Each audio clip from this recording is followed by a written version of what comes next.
बस तुझे है अकेले ही चलना, बड़ा मुमकिन है गिरना फिसलना। गिर के गिरना नहीं बात कुछ भी है, बड़ी बात गिर के।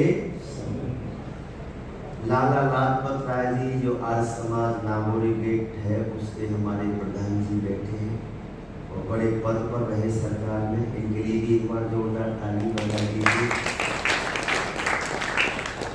लाला लाजपत राय जी के शरीर पर 20 लाठियां पड़ी, धराशायी हुए, इलाज कराया अगर पर बच नहीं पाए, लेकिन दुनिया से जाने से पहले उन्होंने कहा था मेरे जिस्म पर एक एक लाठी घोड़ों के कफन की कील बने और आगे चलकर ये अफसाना वीरों की तफसील बने। मेरे जाने से लोगों में प्रेरणा आएगी और उनके रक्त में थोड़ी गर्माहट उबाल आएगा और बहुत सारे लोग निकलेंगे जो देश के लिए, राष्ट्र के लिए, धर्म के लिए काम करेंगे। ये कैसे सब लोग आज समाज की भट्टी से निकले हुए हैं।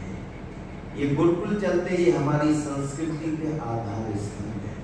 बहुत सारे बच्चे इतने इतने गरीब परिवारों के भी गुरुकुलों में पढ़कर और आगे उनके जीवन सुखमय हुए और उन्होंने बहुत बड़ा बड़ा काम आज समाज का किया है।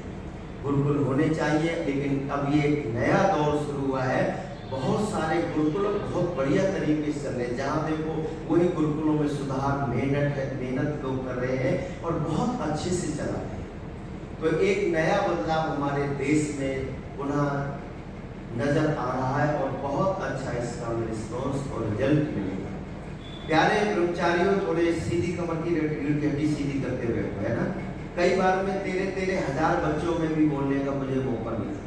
गुजरात में एक बार में एक शिविर था, पूरे देश से बच्चे आए थे, हरियाणा के बहुत जगह के उसमें बच्चे थे, नागालैंड, मिजोरम, मेघालय, सिक्किम के बहुत दूर के बच्चे थे, जिन्हें आने में ही 8 दिन लगे हुए हैं। लेकिन वहाँ लगभग 13-14 हजार बच्चे थे। मेरा एक गीत है मेरी माँ शेरोवाली है, वो यूट्यूब पे पड़ा, उसे 1 लाख से ऊपर ज्यादा लोग सुन चुके हैं। उसमें उन बच्चों को देखने को मिलता कि इतने बच्चे कहाँ थे। तो मैंने एक कार्यक्रम था धर्म मंत्री जी का, उसमें प्यारे बच्चों, एक बात आपके मतलब की कह के आगे बड़ी सुंदर चर्चा कर रहा हूं। आपके मन में एक अच्छा भाव रहे कि मैं एक अच्छे गुरुकुल में पढ़ता हूं जहां पर जीवन का वास्तविक निर्माण होता है। आज हॉस्टल है, होश है तो टल बनना भगवान मानेंगे।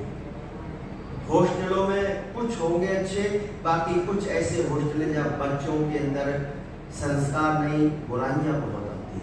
मेरे मित्र सगे भाई की तरह एक विधायक है सुल्तानपुर में, मायूं की रियासत है, चंद्रभूषण सिंह सोनू सिंह विधायक, राजा परिवार है, ठाकुर परिवार से संबंध करते हैं। उनके पिताजी भी विधायक हैं, वो भी कई बार विधायक रह चुके हैं। याचिक है, हर साल यज्ञ करते हैं, कभी चारों वेदों से एक बार करते हैं। उनके घर में बड़ी सुंदर यज्ञशाला बनी हुई है। उन लोगों में संस्कार है, भाव और भावनाएं हैं। तो उन्होंने अपने दोनों बच्चों को देहरादून पढ़ने के लिए दिया। ठाकुर परिवार के बच्चे और फिर इतने बड़े घर के संस्कारित बच्चे। अगर कोई बुजुर्ग बड़ा व्यक्ति बैठा है तो वो खड़े रहेंगे, बैठ नहीं सकते, और जैसे घर में कोई बड़े आए तो बैठे वो खड़े हो जाते हैं। उनमें ऐसे संस्कार दिए हुए हैं। सुबह को विधायक जी और उनके परिवार के लोग पूजा पाठ यज्ञ करते हैं तो खड़ाऊ में पहनते हैं। राजा लोग होकर खड़ाऊ का दान करते हैं, 3 बार स्नान करें। इतने संस्कार घर में बड़े विद्वान आते रहे। तो उन बच्चों ने कहा शास्त्री जी हम तो गए थे देहरादून पढ़ने के लिए हॉस्टल में, पर वहाँ बच्चों ने हमें बीमारी पैदा करने की बहुत कोशिश की। कभी झगड़ा करना चाहे, कभी बेहूदी बातें, कभी गाली। फिर हमने पापा से कहा पापा ये यहाँ पढ़ने से हमारा बनेगा नहीं कुछ, हमें यहाँ से निकालो। वो निकाल के अब वो नोएडा में अपने बच्चों को पढ़ाई के लिए उन्होंने रखा, वहाँ उनकी पढ़ाई चल रही। लेकिन गुरुकुल के पढ़ने वाले बच्चे पितृभक्त होते हैं, देशभक्त होते हैं, राष्ट्रभक्त होते हैं और माता पिता का भी सम्मान करते हैं। इनमें उस तरह के संस्कार आते हैं। या फिर जो माता पिता धार्मिक होते हैं वो भी अपने बच्चों को संस्कार देते हैं। ये हमारे प्रधान जी बैठे की एक बेटी रहती है चेन्नई के अंदर, वो इतनी उनमें दया का भाव है, वो गुरुकुल के लिए बीच भी दान देती रहती। आचार्य सोमदेव जी बताते रहे, उनसे बात करती रहती। मैंने कहा ये संस्कार है बहन के अंदर। नहीं तो पैसे वाले तो दुनिया में बहुत है, धनवान होना कोई बड़ी बात नहीं, बहुत है, माफिया है, बड़े बड़े क्रिमिनल लोग हैं, लेकिन धर्मात्मा होना बहुत बड़ी बात है। जो धर्मात्मा होता है वो इस संस्था का, समाज का भला करता है, राष्ट्र का भला करता है, वो दान देता है, विचार देता है, समय देता है। तो प्यारे बच्चों, आपके मन में एक भाव रहना चाहिए कि ब्रह्मचारी जी बीमार से लग गए। मैं जो कह रहा हूं, मैंने क्या कहा? इनका मन यहाँ नहीं है, समय बर्बाद कर रहे हैं। एक क्लास में प्यारे बच्चों एक जवाब देना, हम किससे सुनते हैं? जोर से बोलो। मेरे दो बच्चे आर्मी के अंदर, एक कमांडो, एक कैप्टन है ना। मैं कई तेरह आर्मी के जनरल लोगों के बीच में रहा। कई बार आर्मियों में 4-4 से लोगों में मैंने बात करी देशभक्ति, और उनके रोंगटे खड़े होने लगे। एक गीत है मेरी माँ शेरों वाली, कहते हैं जब सुनाते शास्त्री जी ना तो हमारा रोंगटा खड़ा होने लगता है ना। हमारे आचार्य के सुना दो तो प्यारे बच्चों थोड़ा एक्टिव रहो, मरे में मत बैठो, ऐसे बैठिए नाम ही मर गई है ना, अच्छे से बैठो।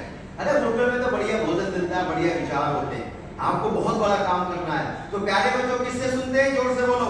कान से। आर्मी का सिद्धांत हाजिर जवाब का गल तो तुम जवाब दो। कान से सुनते हैं, आपने बहुत बढ़िया जवाब दिया, आपका अभिनंदन है। कान से तो सभी सुनते हैं, लेकिन सबसे बढ़िया सुनने वाला कौन होता है? अब सुनो ध्यान से, जो ध्यान से सुनता है। किससे सुनता है?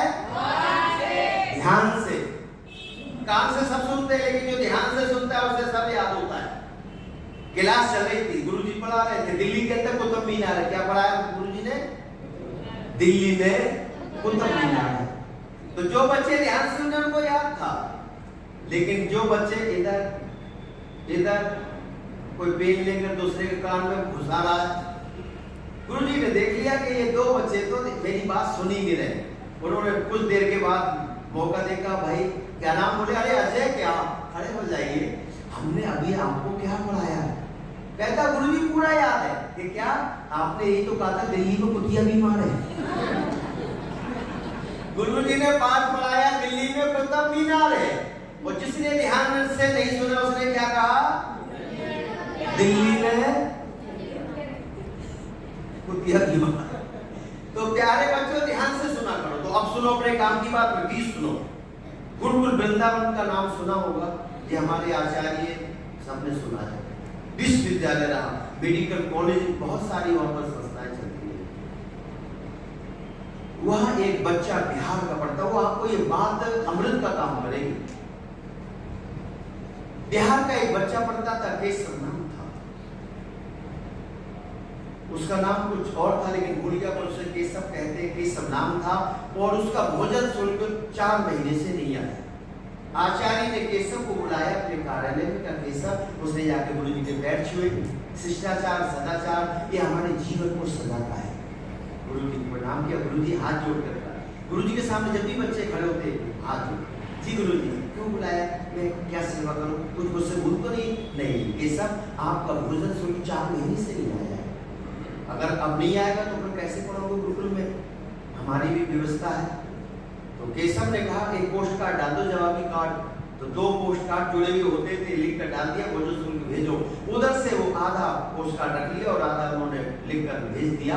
उस पर लिखा था कि इन केशव के पिताजी कई महीने से बीमार हैं, सारा पैसा बीमारी में लग गया और अब हम भोजन शुल्क नहीं भेज पाएंगे। आप एक काम करो, केशव को घर भेज दो, बस हो गई जितना पढ़ाई। आचार्य ने बुलाया, केशव आपकी चिट्ठी तो वापस आ गई, जवाब आ गया और उसमें लिखा है कि आपके पिता तो कई महीने से बीमार है। पहले इस समय में कहा इतने फोन पे पीएनटी चलते थे, काम नहीं हुआ। केशव ने कहा मेरी बुआ जी मुझसे बड़ा प्यार करती है, एक काम करो आप मेरी बुआ के नाम पत्र लिखो और मैं ये एड्रेस दे दूं। फिर लिख दिया पत्र जवाबी। फिर उधर से आया तो कहा कि मैं भी भैया कुछ तेरी मदद नहीं कर पाऊंगी, मैं भी बहुत परेशान हूँ। बहाने बनाया कुछ भी। तो केशव उदास हो गया। मैं पढ़ना चाहता था लेकिन क्या करूं, कोई सहयोग नहीं दे रहा है। लेकिन उसी दौरान में 15 दिन में एक पत्र और केशव के घर से आया। आचार्य ने केशव को अपने कमरे में बुलाया और बड़ा प्यार का हाथ रख के बड़ा प्यार किया, सर पे हाथ रखा, पीठ पे हाथ घुमाया और कहा केशव आपकी याद तो मुझे भी बहुत आएगी, तुम बहुत अच्छे ब्रह्मचारी मेरे गुरुकुल के थे, लेकिन बेटा इस पत्र में जो लिखा है बहुत दर्दीला है, बड़ा दुख भरा है। केशव ने कहा गुरुजी क्या लिखा है? तो गुरुजी की भी आंखें भर सी आई और कहा अब आपके पिताजी इस संसार में नहीं रहे, इस तारीख को उनका जीवन समाप्त हो गया।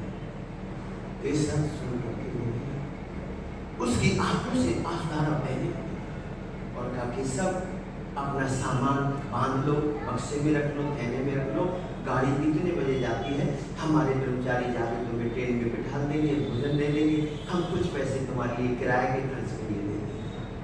केशव रोता जाता था, अपना सामान अपने थैले में रखता जाता था।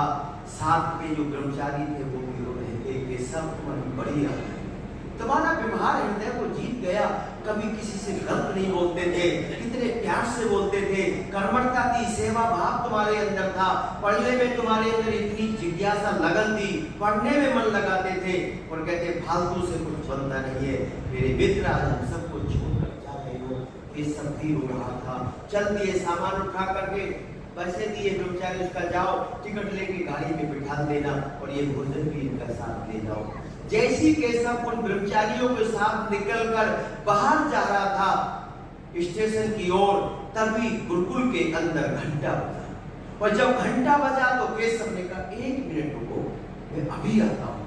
और केशव दौड़ कर गया प्राचार्य के कमरे में और फिर पैर छू के हाथ जोड़ के कहता, गुरुजी ये जो गुरुकुल के अंदर जो घंटा बजता है, इसे जो बजाने वाला है वो फ्री में बजाता है या पैसे लेता है? गुरुजी ने कहा वो तो पैसे देने पड़ते हैं महीने के। तो केशव कहता है गुरुजी उसको तुम कोई और काम दे दो करने में, और ये घंटा बजाने के लिए मुझे काम दे दो, और मैं घंटा भी बजाऊंगा और शेष समय जो मेरे पास रहेगा मैं उसमें पढ़ाई करूंगा, मैं पढ़ना चाहता हूँ। पिताजी तो दुनिया से चले गए, वो तो अब मिलने वाले हैं नहीं, तो घर जाऊंगा मेरा जीवन बिगड़ जाएगा, मेरे मन में बड़े सपने दिल में, मैं देश राष्ट्र का काम करूं, महर्षि दयानंद की विचारधारा को जन जन तक पहुंचाऊं, ये काम मुझे दे दो। आचार्य खड़े हो केशव को गले से लगाया और कहा केशव अब तुम गांव नहीं जाओगे, चाहे मुझे भीख ही क्यों ना मांगनी पड़े, अब आपकी पूरी पढ़ाइयाँ होगी और व्यवस्था अब मैं करूंगा। जहाँ जहाँ है वहाँ रहा है। वो आगे चलकर बहुत बड़े स्कॉलर एक विद्वान हुए और उन्होंने आर्य समाज का बहुत बड़ा काम किया। इसलिए किसी ने कहा लहरों से डरकर कभी कश्ती पार नहीं होती है और कोशिश करने वालों की कभी हार नहीं। समुद्र में डुबकियां गोताखोर कई बार लगाता है और ये जाता है खाली हाथ आता है, लेकिन उसकी मुट्ठी खाली हाथ नहीं होती है और कोशिश करने वालों की कभी हार नहीं होती है। जो मेरे जगत गुरु महर्षि दयानंद हम सब के आचार्य हैं, हम सब के गुरु हैं, उनके पीछे कितने लोग लगे, पीछे खींचने में लगे है ना, कितनी कष्ट यातनाएं जगह जगह, लेकिन मेरे ऋषि रुके नहीं, चलते गए, अपने लक्ष्य पर पहुंचे और हम सबको प्रेरणा दी, हमें अमृत का ज्ञान दिया। आओ अपने जीवन में एक चाह, एक तमन्ना पैदा करो। तो पहले एक ऋषि का गीत सुनो और मेरे साथ मिलकर बोलो, बोलो जगत गुरु महर्षि दयानंद महाराज जी की। आप मेरे साथ गा भी सकते, गीत बड़ा प्यारा है। ये कोई जहर पिलाए, कोई ईंट बरसाए राह में, पल भर न रुका योगी, पग पग बढ़ता गया, पग पग बढ़ता गया। ऋषि अलबेला सारे जग में अकेला, ऋषि अलबेला सारे जग में अकेला, जो विरोधियों से लड़ता गया, ये पग पग बढ़ता गया, ये पग पग बढ़ता गया। कोई जहर पिलाए, कोई ईंट बरसाए राह में, पल भर न रुका योगी, पग पग बढ़ता गया, पग पग बढ़ता गया। ऋषि अलबेला सारे जग में अकेला, ऋषि अलबेला सारे जग में अकेला, जो विरोधियों से लड़ता गया, पग पग बढ़ता गया, पग पग बढ़ता गया, पग पग बढ़ता गया।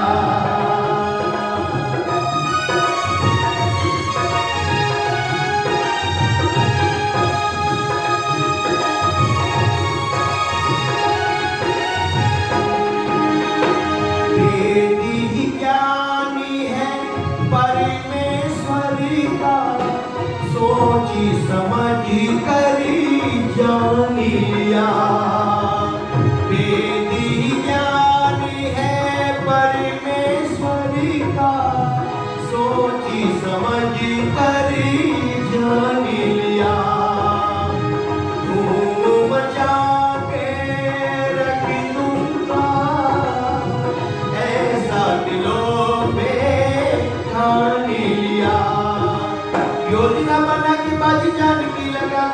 योजना बना के बाजी जानकी लगा के ऊंची चोटियों पे चढ़ता गया, कृपा कृपा बढ़ता गया। कोई जहर पिलाए, कोई ईंट बरसाए राह में, पल भर न रुका योगी, कृपा कृपा बढ़ता गया, कृपा कृपा बढ़ता गया।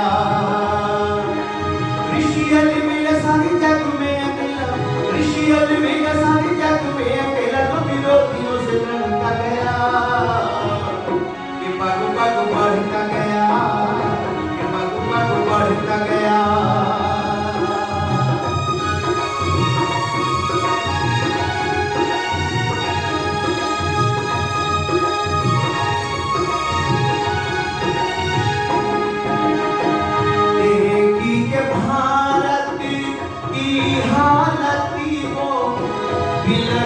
बिलखी करी रोता रहा, देखी के भारत की हालत को, बिलखी बिलखी करी रोता रहा।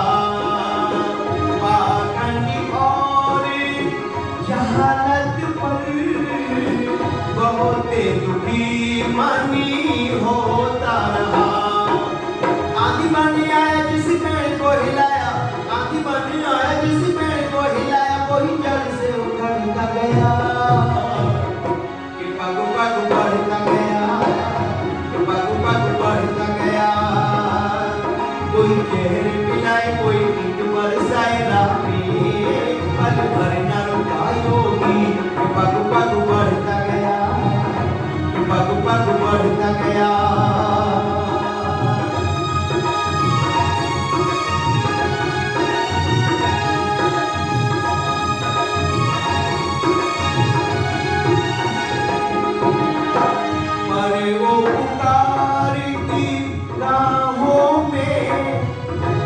पल भर को सुखी पाया नहीं, अरे वो पुकार की राहों में, पल भर को सुखी पाया नहीं। जानी पे संकट लाखों बने, पति की कभी घबीर आया नहीं। ऐसा उत्साही मेरी कौम का सिपाही, ऐसा उत्साही मेरी कौम का सिपाही, हर मोर्चे पे लड़ता गया, कृपा कृपा बढ़ता गया, कृपा कृपा बढ़ता गया। कोई जहर पिलाए, कोई ईंट बरसाए राह में, पल भर न रुका योगी, कृपा कृपा बढ़ता गया, कृपा कृपा बढ़ता गया, कृपा कृपा बढ़ता गया। बोलो जगत गुरु महर्षि जनक महाराज जी की। ये गीत है, बड़ा प्यारा है। जिस तरह वृक्षों में चंदन का बड़ा अधिकार है, पर्वतों में हिमगर, नदियों में गंगा धार है कमल पुष्पों में और नागों में जैसे शीश है, उसी तरह सब देशों में ऊंचा मेरा भारत देश है। बोलो भारत।